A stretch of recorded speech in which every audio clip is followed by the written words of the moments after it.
Hi, I'm back again, along with my friend the Fiddler. In case you missed how he relates to capital markets participants, you can check that out on our website, www.rohrinternational, that's R-O-H-R International, all one word, .com.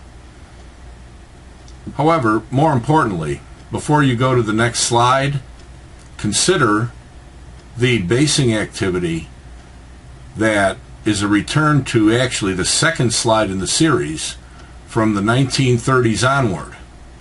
And what's important there is the early phase of the recovery from the low in 1932, mid-32, to the high in early 1937, after which the economy and equity markets softened considerably. Now, why was that? Well, it's because there was a significant hike in tax rates. And back then, they were basically making it up as they went along. They didn't have any really good analogs to study for what they were doing. And it was a reasonable mistake. But today, we know what happened. We can see what happened after early 1937 when those higher tax rates bit on the economy. So, while many will say, well, the U.S. Congress, even a lame duck Congress with no basis for compromise after the November election, is going to find a way to get it done because failure is not an option. Guess what? That's exactly what they were saying in early 2011 that we took exception with.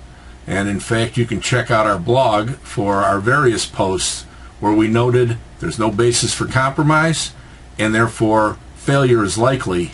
And we got it in early August of 2011.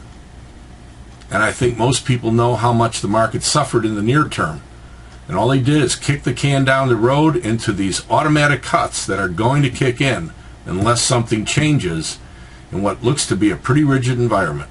That's not something you necessarily need to fixate on or overly incorporate into your market view at present, but as we go through summer of 2012 into the election, unless something changes, we could be in for another troubling period in the market, and the markets are more anticipatory than they used to be back in those days, so don't wait for January of 2013 if nothing's going on for the market to start reflecting the potential for a slower economy based upon those higher rates. And on that cheery note, we'll leave you to go look at the chart. Glad you took some time with us, and we'll look forward to speaking with you again soon. Bye for now.